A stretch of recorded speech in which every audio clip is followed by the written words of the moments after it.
Chair Dr. Edward J. Ray live here on SportsCenter. In reckless and callous disregard for the children.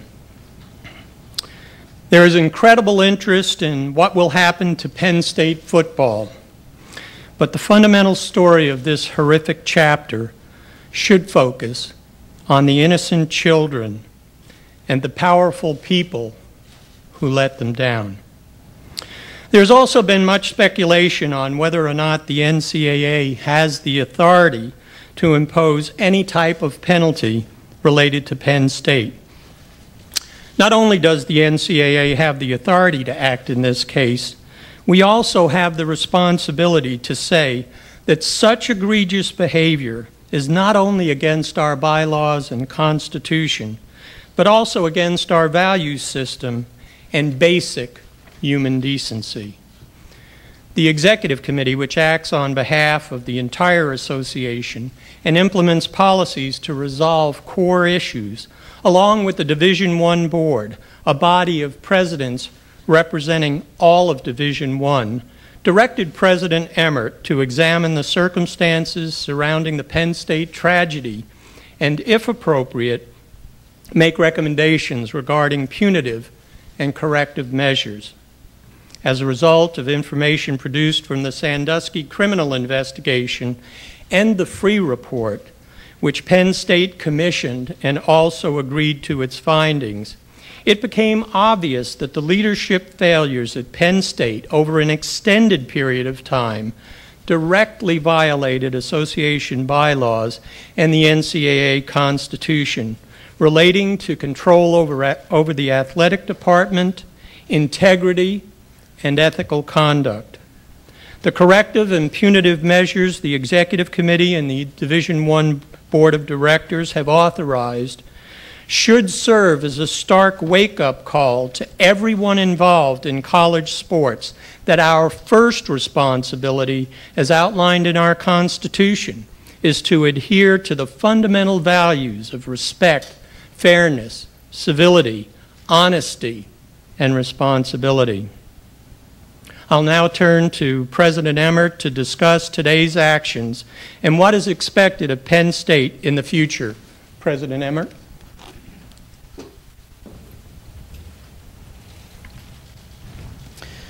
The Penn State case has provoked in all of us deeply powerful emotions and shaken our most fundamental confidence in many ways. As we, the Executive Committee, the Division I Board, and I, have examined and discussed this case, we've kept foremost in our thoughts the tragic damage that has been done to the victims and their families. No matter what we do here today, there is no action we can take that'll remove their pain and anguish. But what we can do is impose sanctions that both reflect the magnitude of these terrible acts and that also ensure that Penn State will rebuild an athletic culture that went horribly awry.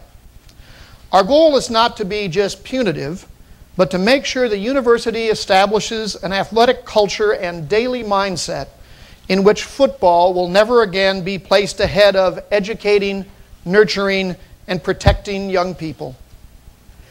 More than 100 years ago, the NCAA was created to assure that sports are fully integrated into our colleges and universities, and that the athletic programs wholly embrace the values of higher education. Our Constitution and bylaws make it perfectly clear that the association exists not simply to promote fair play on the field, but to insist that athletic programs provide positive moral models for our students, enhance the integrity of higher education, and promote the values of civility, honesty, and responsibility. The sanctions we are imposing are based upon these most fundamental principles of the NCAA. With these intentions in mind, the Executive Committee, the Division I Board, and I have agreed upon the following sanctions. First, the NCAA is imposing a fine of $60 million on the university, with the funds to be used to establish an endowment to support programs around the nation that serve the victims of child sexual abuse and seek to prevent such abuse from happening. This amount is the equivalent of 1 year's gross revenue of the football team. Second, Penn State football will be banned from bowl games and any other postseason play for 4 years. Third, Penn State's football team will have its initial scholarships reduced from 25 to 15 per year for a period of 4 years. In order to minimize the negative impact on student athletes, the NCAA will allow any entering or returning football student athletes to transfer and immediately compete at the transfer university, provided he is otherwise eligible. Further, any football student athlete who wants to remain at Penn State may retain his athletic grant and aid as long as he meets and maintains appropriate academic requirements, regardless of whether he competes on the football team. Fourth, the NCAA vacates all wins of the Penn State football team from 1998 to 2011, and the records will reflect these changes. Fifth, the university athletic program will serve a 5-year probationary period during which it must work with an academic integrity monitor of the association's choosing. And finally, the NCAA is reserving the right to initiate a formal investigation and disciplinary processes to impose sanctions as needed on individuals involved in this case after the conclusion of any criminal proceedings. Beyond these sanctions, the NCAA is imposing other corrective actions to ensure that the intended cultural changes actually occur. The NCAA is requiring the university to adopt the formal reforms delineated in Chapter 10 of the Free Report, particularly Section 5.0. Additionally, the association is requiring Penn State to enter into an athletic integrity agreement with the NCAA and the Big Ten Conference. This agreement will require the establishment of a chief compliance officer position, a compliance council, and an array of control mechanisms that are intended to ensure the athletic culture will be fully integrated into the broader university. And finally, the NCAA will select an independent athletics integrity monitor who will, for a 5-year period, report quarterly to the NCAA, the university's Board of Trustees, and the Big Ten Conference. They will report on the progress Penn State is making in implementing all provisions of this agreement. Let me address also the issue of the so-called death penalty. The Executive Committee, the Division I Board, and I had extensive discussions about the appropriateness of imposing a suspension of football for 1 or more years. An argument can be made that the egregiousness of the behavior in this case is greater than any other seen in NCAA history, and that therefore a multi-year suspension is appropriate.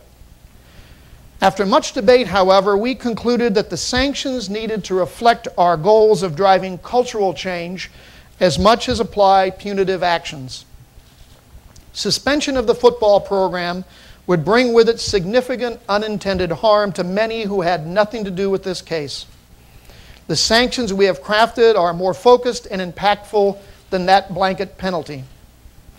Moreover, the actions already taken by the new chair of the board, Karen Peets, and the new president, Rodney Erickson, have demonstrated a strong desire and determination on the part of Penn State to take the steps necessary for the university to right these severe wrongs, and were appreciated by all of us.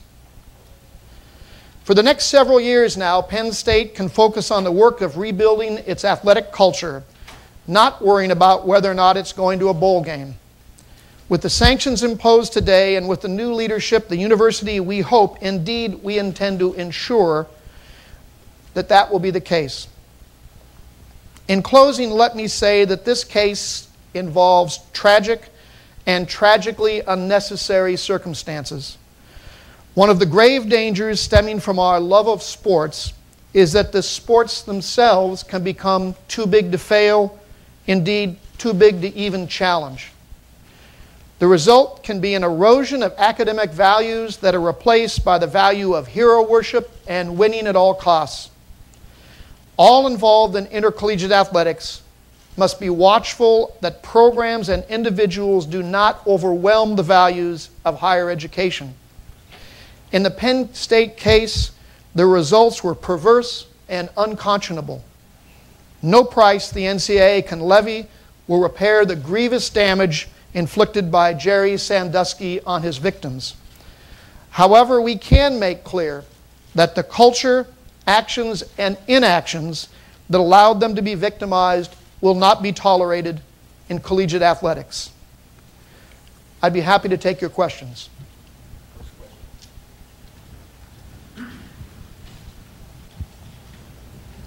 Harold Hayes, KDKA, Pittsburgh. The Paterno family issued a statement yesterday calling the Free Report pretty much an indictment, a charging document, not necessarily a verdict. Don't you usually conduct your own investigation, and why did you rely so heavily on the Free Report? The Free Report, as well as the data that came out of the criminal trial, provided extensive information in this case. The report has been accepted by the university itself. It was the result of more than 450 individual interviews, an examination of more than 3 million emails and other documents. It is vastly more involved and thorough than any investigation we've ever conducted. Next question.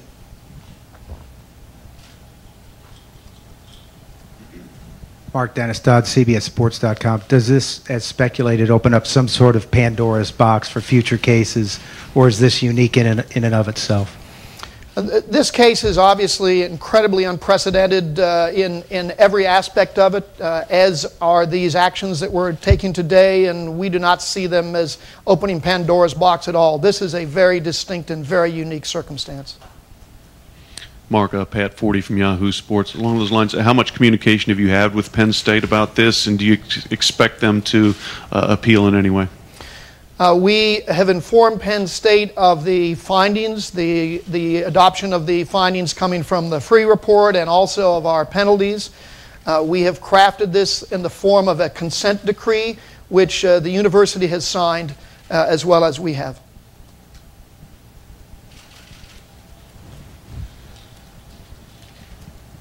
Pete Muntine, WGAL Harrisburg. Classify the seriousness of these sanctions for me. Do you consider this more serious than the death penalty?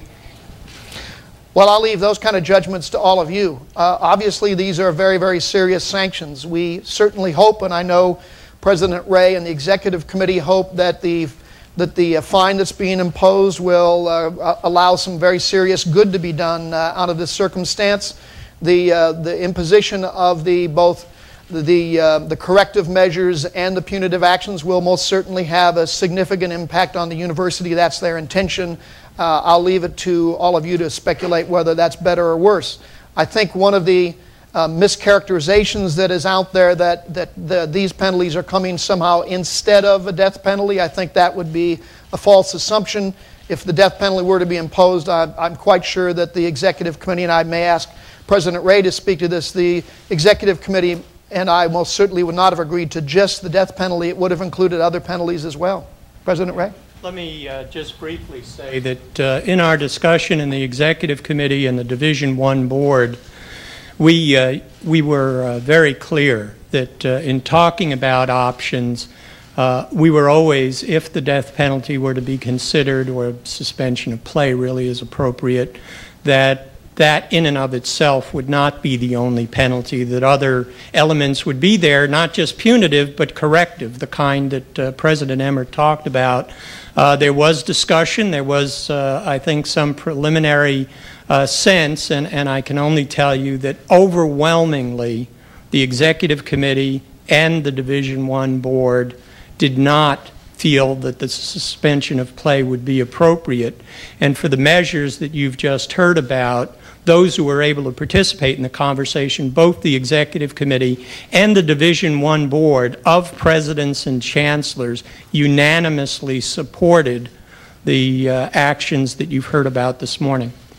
I want to ask a quick follow-up about that. Did you take a lot of pressure from the Penn State community, businesses, things like that? No. Next question. Rosemary Connors, NBC 10 in Philadelphia. Are you considering the possibility of any future sanctions for coaches who were at Penn State during the years that this abuse occurred and who may be looking to coach again? As I said in my opening statement, we are reserving the right after the conclusion of all of the criminal charges and proceedings that will go forward to look into any potential investigations or penalties that may need to be imposed on individuals. But for the time being, we're not doing anything with individuals. Rich Van Wyk, WTHR Indianapolis. What is the lesson for other universities right now? What should these universities be doing right now that perhaps they haven't been doing in a long time? Well, and again, I'll ask President Ray to speak to that point. Certainly the lesson here is one of maintaining the appropriate balance of our values. Why do we play sports in the first place, and does that culture ever get to a point where it overwhelms the values of the academy, those things that we all hold dear? And if you find yourself in a position where the athletic culture is taking precedent over the academic culture, then a variety of bad things can occur. One would obviously hope that we would never ever see anything of this magnitude or egregiousness again in our lives, but we do have to make sure that the cautionary tale of athletics overwhelming the core values of an institution and losing sight of why we're really participating in these activities can occur, and that's the balance that every university needs to strike. Tom Coyne, Associated Press.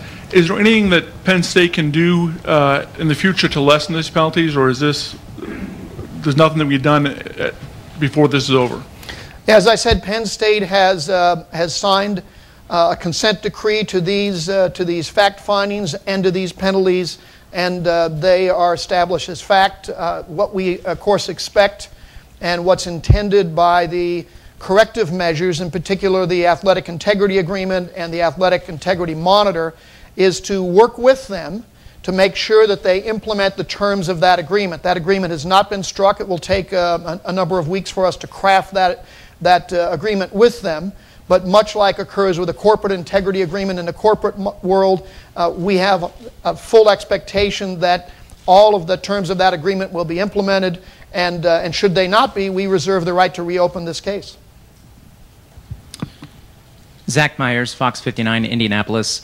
You mentioned the $60 million is equivalent to a year's worth of revenue from the football program. Does this also require that that money come from the athletic department or any particular source? It does not require a specific source. In universities, like most businesses, money's fungible. But we are insisting that this not come at the cost of reduced programs in the athletic department and other student scholarships. Mark, Pete Thamel from the New York Times. From the macro perspective here, you and your organization have been criticized the past few years for being toothless and not having power and such during rules cases and different things. Do you think this is a statement today by the NCAA that it is in charge of college athletics? This is a statement about this case. It is a reflection of the resolve of the executive committee and the Division I board and the overall membership of the association. That the facts of this case are utterly unacceptable. And interpretations beyond that I'll leave to others. Mark, can I? Yes. Yeah, I would like to add, we had a meeting of presidents and chancellors a year ago that Mark very wisely called together. And basically, as a group, the presidents and chancellors said, we've had enough. This has to stop. We have to reassert our responsibilities and charge to oversee intercollegiate athletics. So the first question you asked is, does this send a message? The message is the presidents and the chancellors are in charge. Somebody asked, what's the, is there a deeper meaning here? And I think it's important for all of you to realize, and Mark said it, these are extraordinary circumstances. The executive committee has the authority to act on behalf of the entire association in extraordinary circumstances, and we've chosen to exercise that authority. I think all of us hope we're never here again. The second element, and Mark talked about it, is the cautionary tale here, is I think that every major college and university needs to do a gut check and ask, where are we on the appropriate balance between the culture in athletics and the broader culture of the university, and make certain that they've got the balance right, and if not, that they take corrective action. Rosemary Connors again, NBC 10 in Philadelphia. Yes. Can you speak to the decision to vacate the wins from '98 to 2011, and what does that say about Coach Paterno as being the winningest coach? Well, obviously the 1998 date was selected because that's when the first reported incidents of abuse occurred, and that's when the failure to respond appropriately began. And that was the point of time from which one can make an argument, of course, that the failures began inside the institution. So it seemed to both me and to the executive committee that that was the appropriate beginning date. Again, I'll leave what it says about individuals to others to speculate on. The university's failures in this case began at that point in time, and that's why that date was selected. Michael Sansorino, Pittsburgh Post-Gazette. The traditional infractions process involves a hearing where all relevant parties get to state their case and really bring their own defense. How do you reconcile that although Penn State has signed the consensual agreement, there weren't all the relevant parties represented to offer defense, at least of their own reputation? Yeah, in this particular case, first of all, it's important to separate this from a traditional enforcement case. That's not what this was. This was and is action by the executive committee, exercising their authority, working with me to correct what was seen as a horrifically egregious situation in intercollegiate athletics. The university agreed with us that the findings of the Free Report provided more than ample information to sustain and support the allegations that we were making, and it was simply a case that here was the data in front of us from, again, more than 450 interviews where people did, of course, have an opportunity to state the case, and the examination of millions of documents. And so the need to move to a speedy resolution of that was self-evident, and one should not conclude that this was an abridged enforcement process. It was completely different than an enforcement process. Stephanie Lowe with the with the Harrisburg Patriot News. Is there any way, with all the other investigations coming out, that if something were to change, that the NCAA might consider leniency, if anything were to change in Penn State's favor? Oh, I don't know that it's useful to speculate about hypothetical circumstances. We'll always deal with the facts in front of us and respond to them accordingly. Mark, good morning. Michael Pointer from the Indianapolis Star. In your roles through the years, you worked closely with Graham Smanier and other people at Penn State on various issues. On a personal level, as you were working through this case over the last several months, what were some of your emotions? How would you describe your emotions? And also, how do you feel about those individuals now, particularly Spanier? I want to be really clear. There's nothing in this situation that anyone should feel good about. This is an awful place to be in. It's not good for anyone. You look at the situation of the victims and their families here, and you always have to go back to that and say, what predicament did they find themselves in? What circumstances did they have to suffer through? You look at what's going on at the university right now. You look at the actions we're imposing here today. The right actions on our part, and we feel confident that we're doing the right thing, but no one feels good about this. No one feels like this is a positive situation in any sense, and I'm sure that includes all the individuals involved here. I'm not going to comment on how I personally feel about individuals here. This is just an unprecedented, painful chapter in the history of intercollegiate athletics. Mark, can I add something quickly? I want to point out that, quite honestly, if the university culture had been as open, transparent, forthcoming, collaborative, cooperative as Rod Erickson and the Board of Trustees at Penn State have been over the last year, we wouldn't be having this conversation.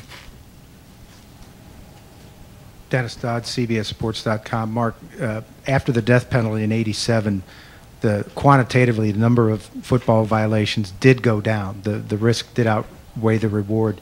Do you expect that same result from this?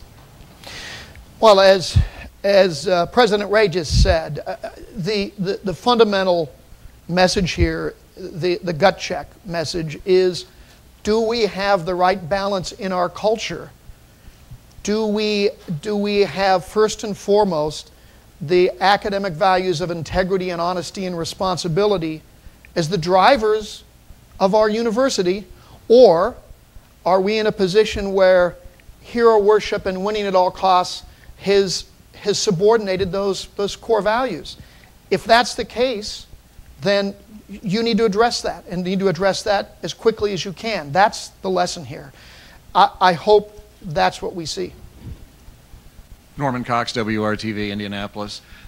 We all know what Penn State's record and reputation and Joe Paterno's were before this happened.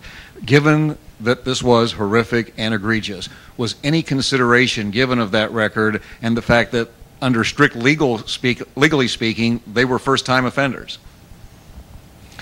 The entirety of the situation was examined. All of the facts, including those, were on the table and looked at. I don't think there was an element of this case that we didn't explore exhaustively and discuss very thoroughly in multiple conversations with the executive committee and its leadership. Dr. Emmert, Reese Davis from ESPN. When the executive committee decided to give you the power to act in this way, how would you describe the hesitancy, or perhaps in some cases opposition, to proceeding in this manner? Well, I'll let President Ray add comments as well, but I think it's accurate to describe the conversations that we were engaged in as remarkably in agreement. That the NCAA needed to act in this case was never seriously debated. Everyone understood that this case strikes at the very heart of what intercollegiate athletics is about.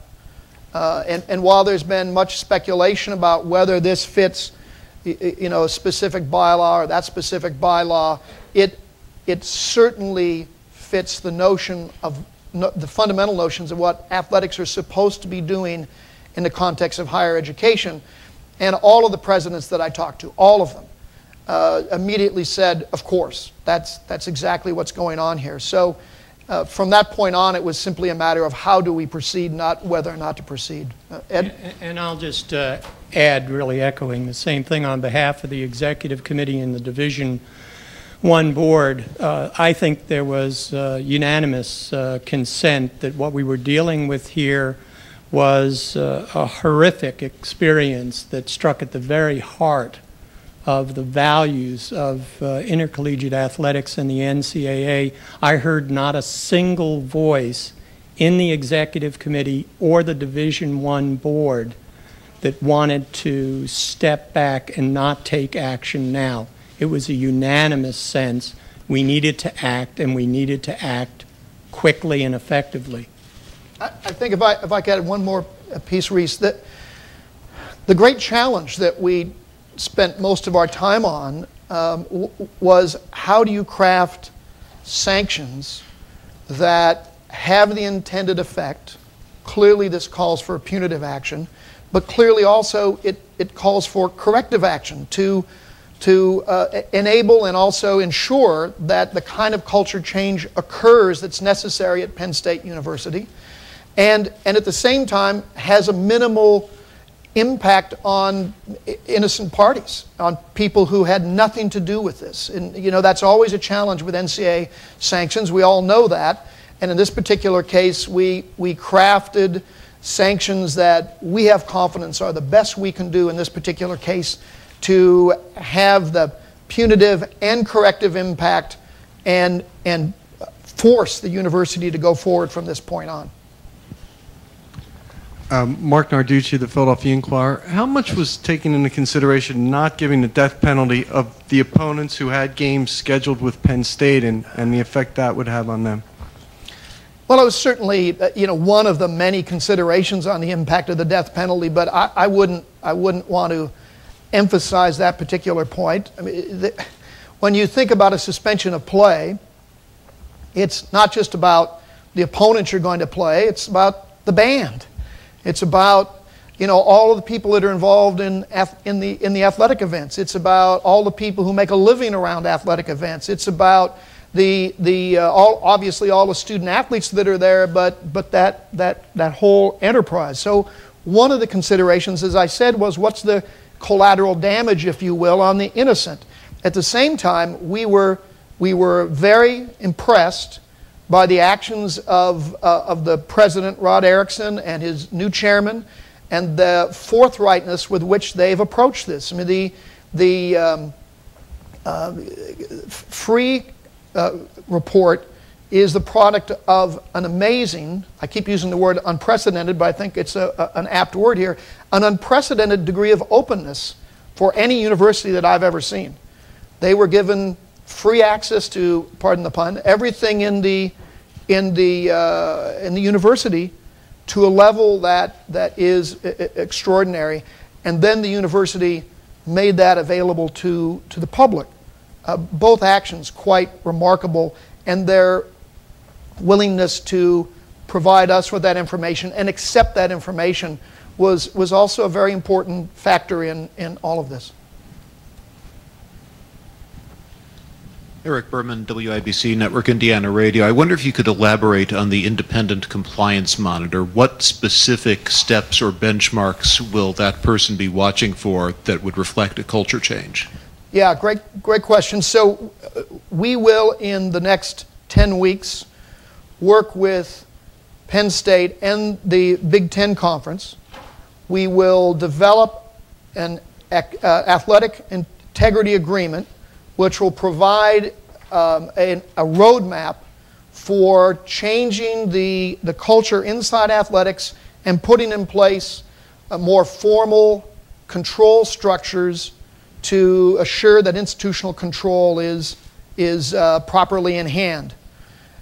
As that agreement is developed, we will then appoint, at the university's expense, an external monitor, someone, we have not identified the individual, but someone who is not part of the NCAA or obviously part of the university, an independent third party who will, with staff support, monitor the progress of the university on each step of that roadmap and report back to us, to the trustees of Penn State, and to the Big Ten Conference office on progress. Should we see that they are failing to maintain appropriate progress with that roadmap, then we have reserved the right to take other corrective steps. Hey, Chris Pallone, NBC News Channel. I wondered if you could explain a little bit more about the mechanism of the scholarship reduction in terms of 10 initial, 20 total, what that will do to Penn State's football scholarships over the next 4 years. I have Kevin Lennon here of my staff. I may ask Kevin to step up to the podium also and discuss that in more detail. But the model is not an unfamiliar one. It is one where the total number, as you know, the new initial grants and aids are always limited to 25 in football. This will drop that limit to 15, and it will cap the total number of scholarships on the football program at 65. But if you have other questions, Kevin can follow up. Guy Cipriano from the Center Daily Times and State College. Are you worried that the $60 million fine will lead to sports being cut at Penn State, and what impact do you think that this will have on some of the non-revenue sports? Yeah, we've expressly said that this cannot come at the expense of the non-revenue sports or the student-athlete scholarships. The university is going to have to come up with a different way of managing those expenses. That's not to say, of course, that we immediately want it cut from the academic side of the enterprise either. That's not the appropriate solution. But the university will have to determine how to manage those challenges. Mark Adam Rittenberg, ESPN.com. Wondering if Penn State offered any sort of self-sanctions in this process, including the possibility of not playing a season, or was it just you guys, in terms of the penalty, imposing that? We just impose these penalties.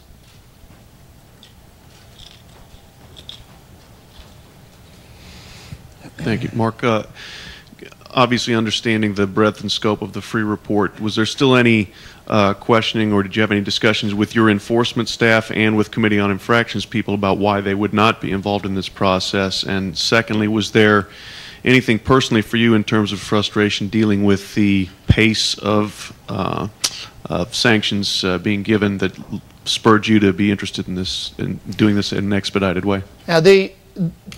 The point of this process that we've engaged in, and again I'll ask Ed to address this, is a reflection of the magnitude of this case and the nature of the broad-based failures of integrity in this particular case, not of any lack of confidence in our enforcement process. Quite the contrary, I feel very good about our enforcement process, and especially the changes that are underway in that process right now.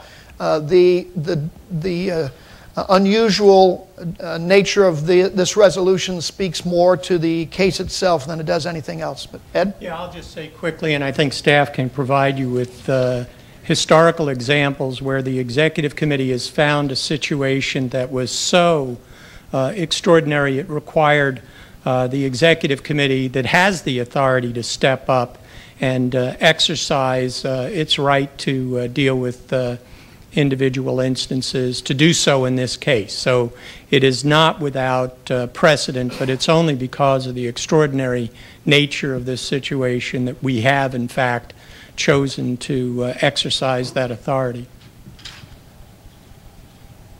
Dennis Dodd from CBSSports.com. Mark, what put this outside the investigative realm initially was the letter to Dr. Erickson in November. Since then, have you written a letter? There have been several other criminal cases around the country that may have come under this jurisdiction. No, I have not.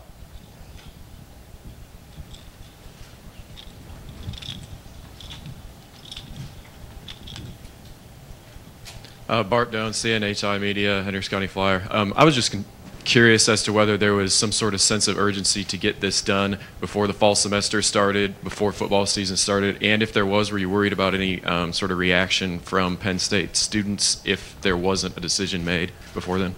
There was clearly and remains a sense of urgency in resolving this case, period. It wasn't driven by the fall semester or upcoming football season. The timing was simply that following the extensive work of both the criminal investigators and the free report, the information was there, and there was no compelling reason to delay the process. Last question,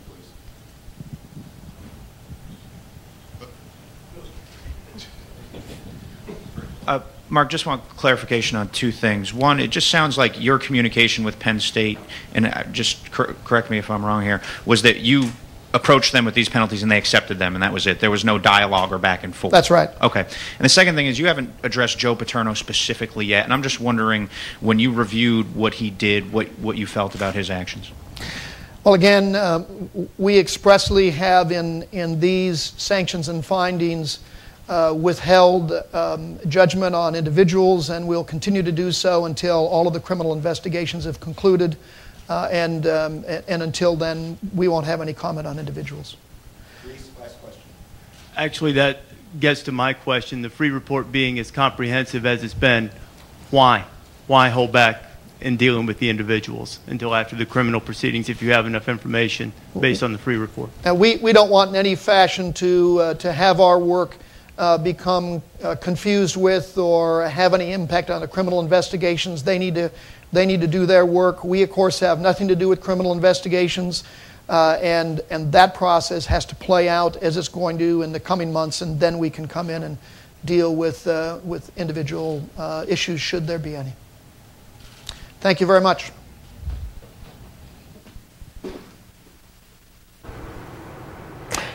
That was NCAA President Mark Emmert, Chris Fowler, Hannah Storm, Kevin Nagani with you as we continue our live coverage. Your immediate response, considering the penalties, it hits Penn State's past, their present, their future.